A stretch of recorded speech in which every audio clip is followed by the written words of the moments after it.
Good morning, good evening, good afternoon, ladies and gentlemen, boys and girls.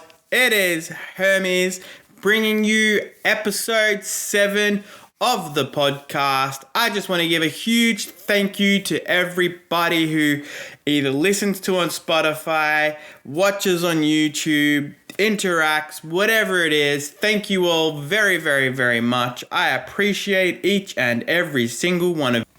All right, today's podcast is we're gonna touch on a few different things.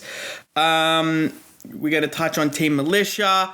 We're gonna touch on Valorant. I'm gonna have a bit of a rant on about Fortnite, and that's probably about it. But let's get straight into it. So, as you all are very well aware, I am the general manager of Team Militia, and we are making some moves. We currently are in negotiations with a very, very special player about getting him paid, secured, contracted, and a part of Team Militia, of course. I'm obviously not going to name drop the person, but needless to say, if we manage to come to some sort of agreement and we manage to get the funds to secure this person, it's going to be game changing for Team Militia. It's going to be big news. It's going to put us on the map, and I'm looking forward to getting this done, and I can't wait to see what happens. This week we recruited a few more people into the academy. If you ever want to know what's going on with Team Militia or who we recruit and stuff like that, you can follow me on Twitter at @I'mHermes_, because @I'mHermes was taken. I don't really post about it, but I retweet everything that goes on with Team Militia. I give the boys' streams a bit of a retweet from time to time. So that's been happening. We are also looking at obviously we're still working on a website and some apparel and stuff like that. It's not an easy process. This stuff takes time. It costs money. So we're doing what we can with what resources we have. And it's all coming, but it's going well. All right, things are moving in the right direction. Team Militia is healthy, and Straight and Fob are doing an amazing job of what they do. And it's good. We're trying to give all these boys and girls an opportunity to be able to do what they love, get paid for it, and make a name for themselves. That's what Team Militia is all about. Obviously, there is the business side of thing, and I'm still making that pitch deck so we can get some investors. I'm contemplating releasing the pitch deck once I'm done, and maybe just blocking out bits and pieces so that people don't know what our business model is and business plan is and stuff like that. At the end of the day, we are looking to be one of the biggest esports teams in Australia, competing in multiple events and being a profitable esports team at that. So that's coming. I might release it. We'll see how we go. I'm not decided entirely yet, but it's definitely something that's on the map, on the radar, and we'll see how we go. But I guess in the latest news, obviously these podcasts are done once a week and generally filmed on a Monday morning. So I can't always be up to date and, drop stuff as it happens. If I recorded it on a Thursday or a Friday, maybe, but I record on a Monday. So it is what it is. But last week you would know that Guard was supposed to be put into the VCT for Valorant. And from what I believe, this is what I've read and what I remember. Guard's organization is out of Valorant. They quit Valorant.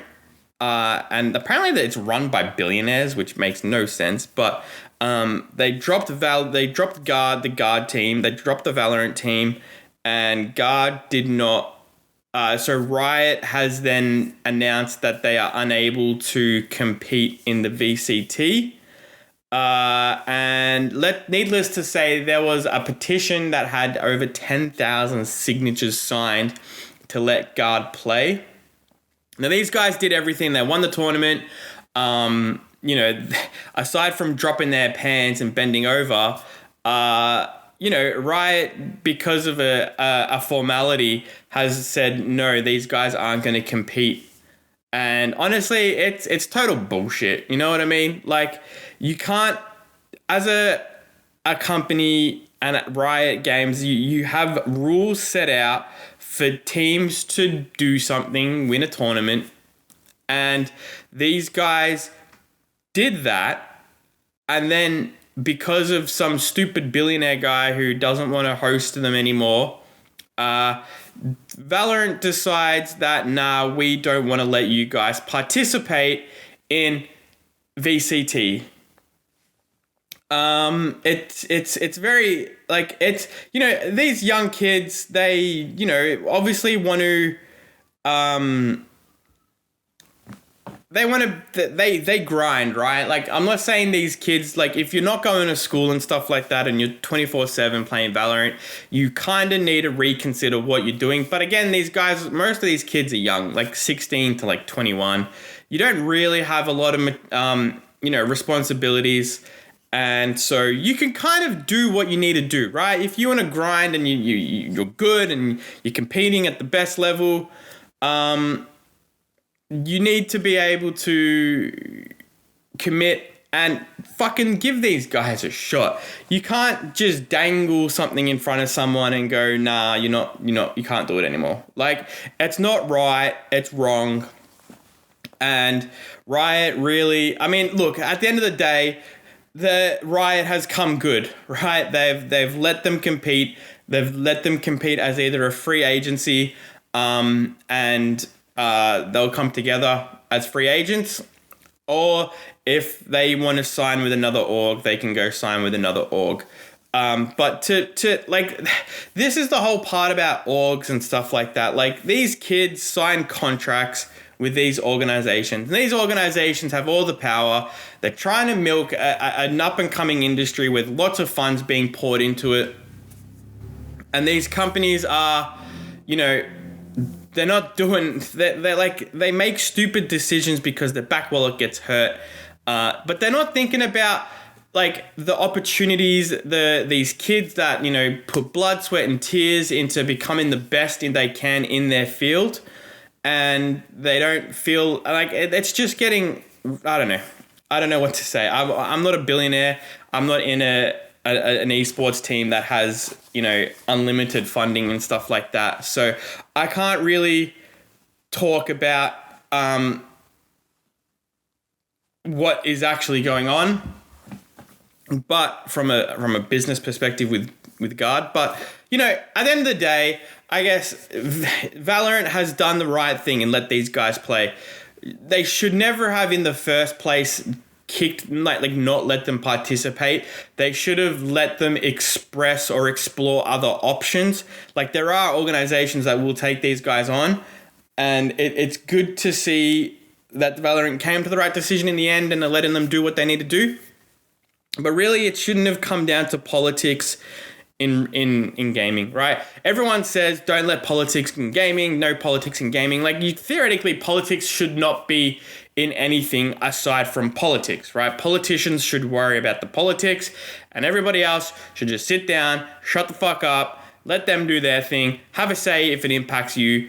But gaming and open source things that are run by essentially a community you should have found other options before saying immediately we're not letting them participate. They should have sat the players down and gone, hey, understand the situation. We want to help you. We want to support you. We want you to compete at the highest level in this game that we develop. And, what options do we have? Can we get you another organization? Can we source something for you? Can we cover your costs? And can you play? But their initial decision and their initial jump to see you later, you're not competing, was a bit rash and not really fair. But they have come good. They have let them compete. And I really hope, I wished all the best to the guard players. And, looking forward to seeing them compete next year in VCT. And, freaking imagine they go on to win. That would be, now they're competing at the top level. Obviously the motivation was probably low for a little bit. But the fact that they are now in, they will be able to compete at the highest level that is possible in Valorant. Next up, so I'm gonna go on a bit of a rant here, because Fortnite this season has been a lot of fun, without a doubt. Been a lot of fun. There's good weapons, there's good movement. Fuck, I even went back to build mode, for crying out loud. I hated build mode. But I've gone back to build mode, but this last season, I think, I'd have to go back and double check, but I think I probably had like a dozen wins throughout the whole season. And I get the season just started, but man, I'm on 2 wins so far this season. 2 wins. And far out am I having to grind and sweat my balls off for the wins this year.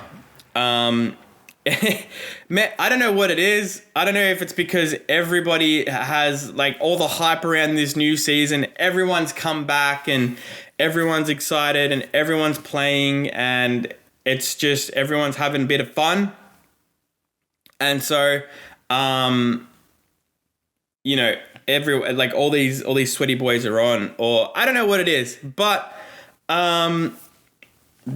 it's been hard, man. It's been really hard to play Fortnite this season. It just seems so grindy. There's a lot of fun stuff. The twin mag assault rifle is really good. The infiltrator shotgun's really good. The rocket ram is, amazing if you use it properly. But I don't know, for some reason, this season has just been really hard, and I just wanted to get that out there. I'm old, by the way. Like, I'm 31.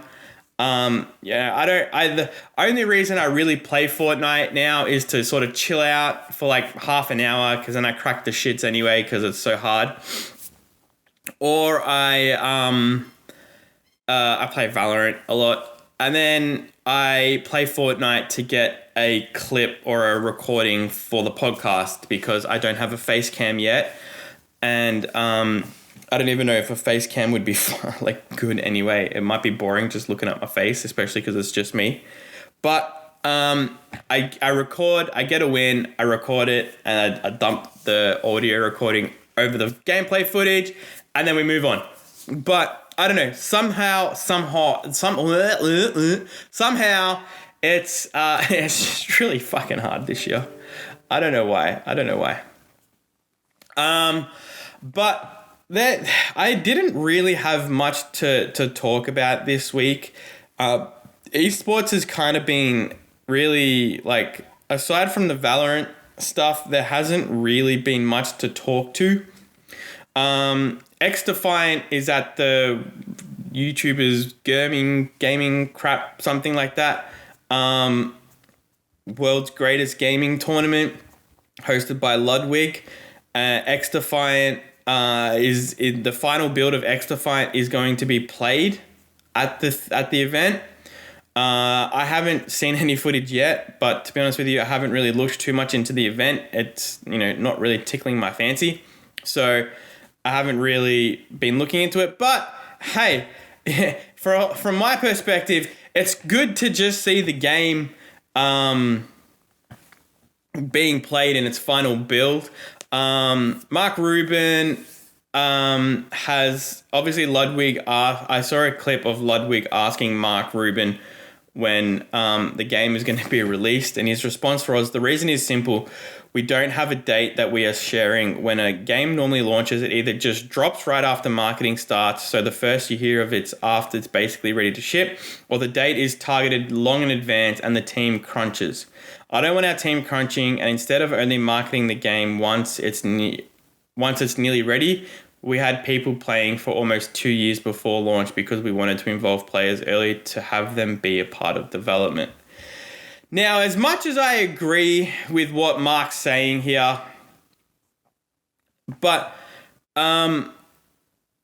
the problem is, right, you've been marketing the game for 2 years, people have played it, people have enjoyed it, people have liked it. Now, I'm talking from my perspective here, and it's not necessarily the right perspective, it's just my perspective, right? You lose the hype around the game, right? Now, if they don't release it in probably by the end of this month, being September, Call of Duty's Modern Warfare 3's early access is coming out in like 4 weeks, I think it is. It's not far away. It's like within the month. I think I just saw something on Twitter about it. It's within the month that Modern Warfare 3 early access is going to be 2 months. Sorry, 2 months. Right, so September, October. So sometime in October, Modern Warfare 3 early access is about to drop. And there has been a lot of hype and rumors around that game at the moment that it's going back to the OG kind of vibe with with Call of Duty. They've got like all the Modern Warfare 2 maps and stuff like that. Man, I have played Call of Duty Call of Duty has to be my longest played game. I probably played it for like 10 plus years, right? All the way back, when did I start? Modern Warfare 2 was my very first Call of Duty game played. Hey Siri, when was Modern Warfare 2 released? 10th of November, 2009. Hey Siri, how many years was 2009 ago? Was 13 years ago. So I've been playing Call of Duty for 13 years. Now, given the last couple of I haven't played Black Ops. No. Modern Warfare. No, not even Modern Warfare. I haven't played the last 2 or 3 Call of Duties, right? I've been playing Fortnite, Valorant. There's been a lot of good games come out, and I've been playing them because Call of Duty just got stale and boring and crappy, right? But if this game, Modern Warfare 3, is going to be the be-all and end-all, and it's like Call of Duty being like, we are finally listening to the people, and we are going to give them exactly what they want, XDefiant is really fucking up bad here. They're really fucking up bad. They're killing the hype because there's no release date, so there's nothing to look forward to, right? There's no another round of everyone playing and releasing and stuff like that. They're really not doing much to excite people that the game's coming out. It's just delay. It's not even a delay because it can't be a delay because there's no release date. But the way that they're approaching this release is really bad. And if they don't release it this month, and the Call of Duty hype is the Call of Duty hype, that game is gonna launch and be dead within a week. Mark my words.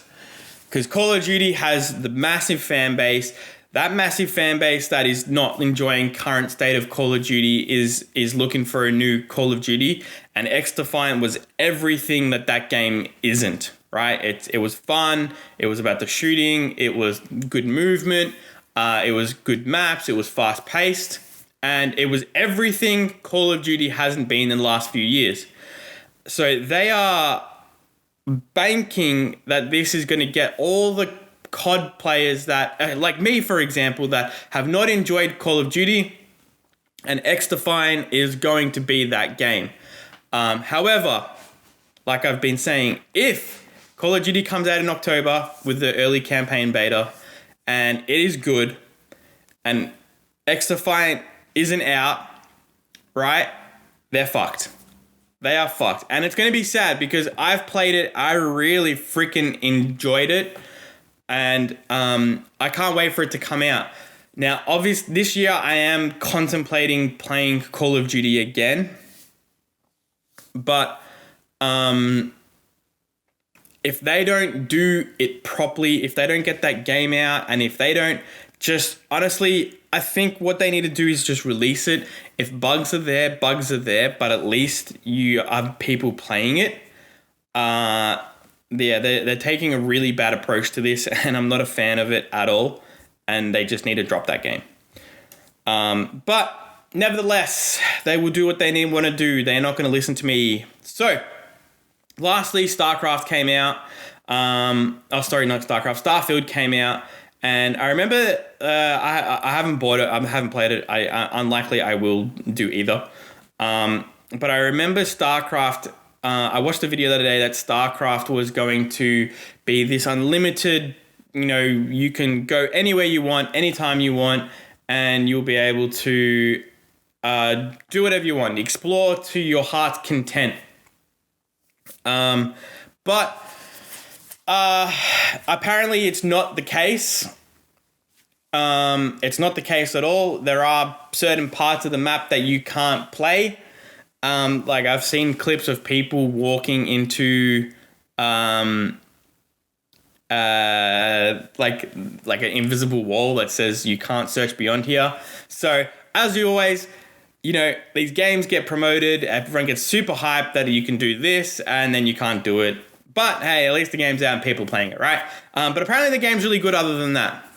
I heard a lot of good stuff about it. There's NPCs are insane. Like they ridiculously follow people, jump from like ridiculously high buildings, freaking swim underwater. It looks like a bit of fun. The gameplay looks exciting, but again, it's not a game for me. And CS2 is out officially as well, and it looks good. There's a few bits of pieces, few glitches and bugs and stuff like that. Like apparently there was not going to be one-way smokes, but I've seen a couple of clips of one-way smokes. So CS2 is out. Oh, it's like out for a certain amount of players. That should be releasing soon as well.